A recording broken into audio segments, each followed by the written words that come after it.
Hello everyone. Yes, I'm back. Your Uber friend is back.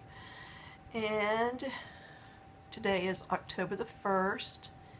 And I have a story about my Uber.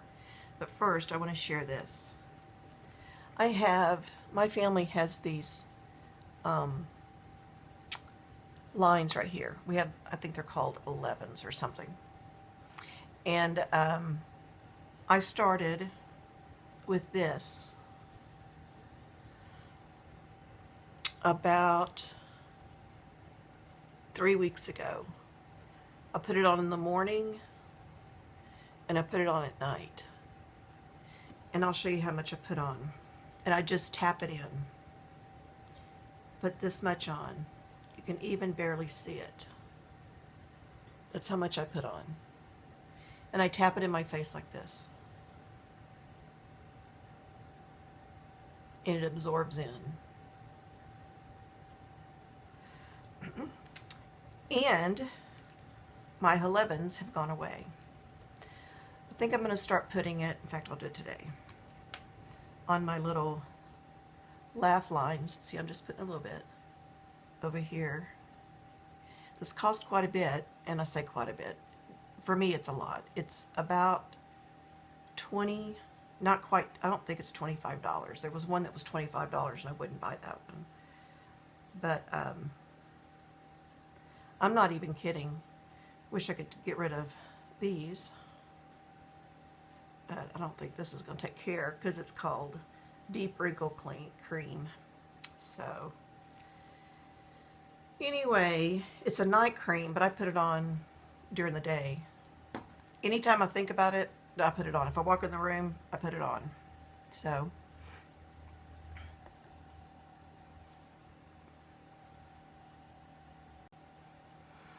okay, I turned off my lights back there. I don't know if it's any better. My white robe is kind of bright anyway. The next thing I do is put on my Rock Multi-Correction 5-in-1 Daily Moisturizer. And this is how much I put on with that. And actually, that's really too much. But anyway, that's what I do. It feels so much better. Shower, wash my hair, shave my legs. I'll tell you what, after last night, I needed it.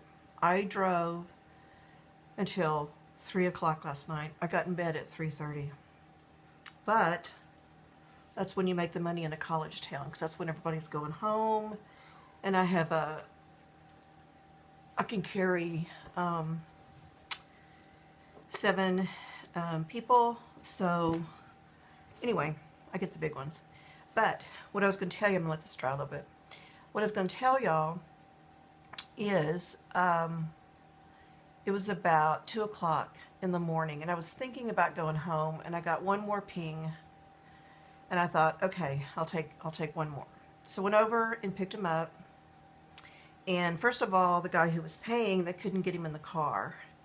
He was talking and he wouldn't get in the car. So finally they got him in the car. We had 3 guys and a girl. The guy who was paying, his name was Fernando, and he was in the middle, in the back. And right away he started mouthing off. The F word was every other word, which I can handle that. That's I you know, they all do that nowadays. But he was talking about women very ugly, and I know he was drunk, and I kept telling myself, he's drunk, he's drunk, he's drunk, he doesn't know what he's doing or saying or whatever. But he just kept it up, and there were police everywhere pulling people over and for DUI. And on the area of town that is our bar area is called Northgate, and so we were going behind Northgate to get out, and there was some police on bicycles, and they're regular police officers. They just patrol over there, which is the rowdy drunk side at 2 o'clock in the morning. And So they were talking to somebody that we pulled up to a light, and there was a guy that was throwing up, and another guy that was trying to direct traffic, and all students, all of them students, even in my car are students. And the bike police came up behind the ones on the side of the road, and the guy in my back seat started just being real ugly. You know, they're not real cops. If they were real cops, they would, you know, be in a car. If they were real cops, they wouldn't be stopping kids that are just trying to have fun, and it, you know, just on, just so disrespectful. And, you know, and I don't even know how to describe it, because to be perfectly honest, I don't remember ever being that angry with another person, besides maybe my daughter when she, you know, was little or something, and, you know, before I got on my medication that I should have been on, and what.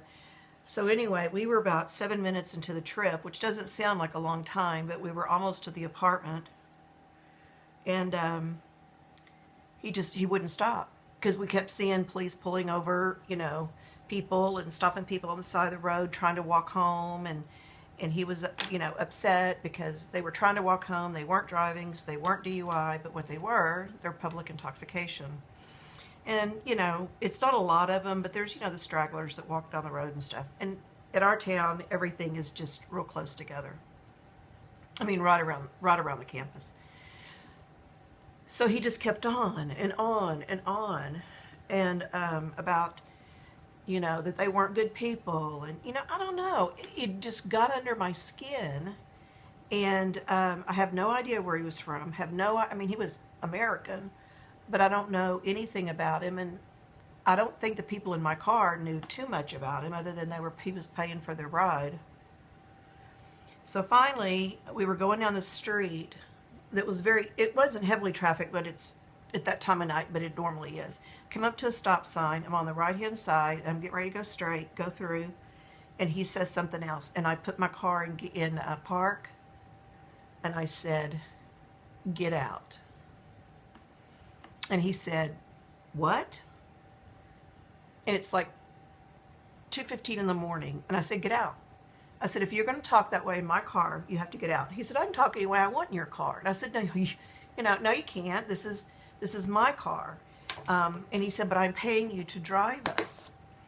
And so I reached over and I stopped the meter, and I said, "Now you're not." I said, "Your trip is over." I said, "Get out."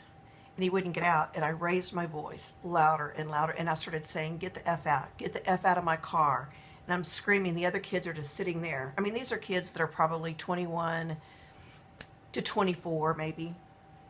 And I just, you know, and I just told him, I said, "Get out." So anyway, he wouldn't get out. This went on for, I don't know, 4 or 5 minutes. So there was a girl that was sitting by the window, by the door, very sweet girl.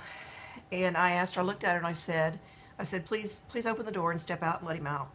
I mean, we were in front of apartment complexes, so, and he wasn't that far from anything. And there were cars going up and down the road, and he had his phone. He could have called another Uber, but he wouldn't get out of my. He says, "Well, this is not, you know, this is not right." And I said, "Well, yes, it is, because it just went on like that." And he just would not get out. And I said, "You have to close your mouth. You have to stop talking." I said, "You have to." He said, "Why?" And, you know, back and forth. And you could tell he was the kind of person that probably, he kept saying about how much money he made. And I mean, I don't know what he did and how much money his parents had and stuff. And I guess he always got everything he wanted. I don't know, you know, privileged little college guy. And I said, and I'm screaming at him, and I said, I don't care what you have. I don't care who you are. You get out of my car now. And he wouldn't get out. And so finally, I'm really not sure what was said, but he finally realized that I was serious. And he was sort of calmed down a little bit, sat back, and I said, "Don't say another word." He said, "Okay." I said, "That was all. Don't say another word." So anyway, he started, you know, getting on his phone and stuff, and, you know, I found their apartment, and he got out, and I didn't, I should have, but I don't know. I didn't know how to do it. Was to charge him again, but I just wanted him out of my car, and so I took him to their apartment, let him out, and he was like, "That was no way to talk to me. You called, you're just such a bitch because you said the F," and he said the word. He said, "You shouldn't be cussing out your customers that way." And I just said, "Get out of my car." And so anyway, the customers, the passengers can rate the drivers. And I've been running in, the highest is 5. The average is about 480 maybe, and I'm right around 476, 477. And so, and it just turns over every time you get another rating. And right now I have almost 300 ratings, which means that's how many people have rated me, not how many people I've driven. I've driven probably close to 400 rides. So anyway, and I've only been doing this for 5 weeks. So anyway, he gets out of my car, and I had already accepted another ride. And so they got out of my car. I'm going to my next pickup. I pick them up, and it's 3 guys and a girl. And they get in, and I said, I'm just going to tell you. I said, this has not been, a real good evening right now. I said, I'm calming down. I said, and everything's fine. I told them what happened. They were like, what I didn't tell you is I tried to call the police. And I couldn't get through. And I don't know if it's something I did wrong, or, I really don't know what happened. But I tried to call the police. It didn't go through. And he knew I was serious when I tried to call the police. So anyway, I think I did it wrong because I was still on the Uber app.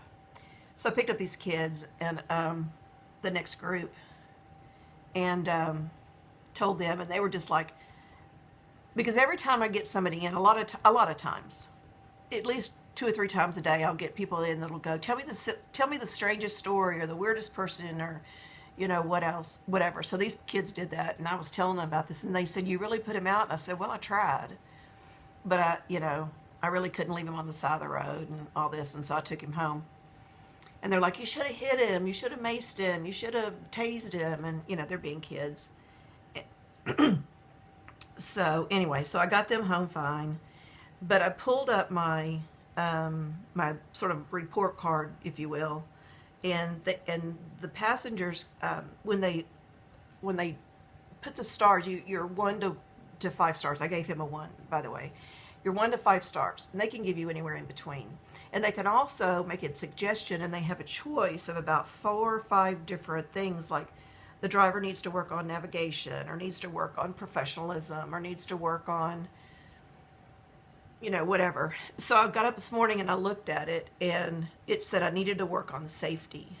And I think it was because I made that girl get out of the car. I'm not sure. And then I almost missed their entrance off the freeway. And I just did a U-turn and went into their, anyway, it's not really a freeway, it's just a big highway. So anyway, that was my story yesterday. And that was very interesting. But I got up yesterday morning, and I had a doctor's appointment at 8:30. So I thought, well, I'm going to go drive.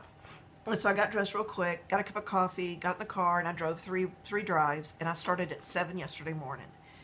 After I went to the doctor, I went over to my mom's, helped her with her computer and some different things over there. And so that took me probably about 2 hours I was over there. And so I left there and started driving again. And during the evening, I go into Barnes & Noble to use their public restroom, and sometimes I'll only allow myself 1 cookie. But do that. But so I walked around doing that, and then later on, about 12 o'clock, I had to get gas. Went in and got a bottle of water from H-E-B, a grocery store, and that. So I was able to make it through the evening, and my last passenger got out of the car about a little before 3, I think, and so yeah, that was my Uber experience. The first time I had to put somebody out of my car, but not really. So Anyway, okay, I'm going to let y'all go. I'm getting ready. The football game starts at 3. Everybody will start. What they do is people go to one house and for one quarter, and then they'll move to another house for another quarter. And these are all students. 99% of the people I drive are college students. So once I'm out there, it's a constant flow. So hopefully I'll hit some surges today. That would be nice. So, but I made good money last night, so I'm not complaining. But I've contacted Uber, did everything I could do. I don't know what else to do because there is no phone number for them.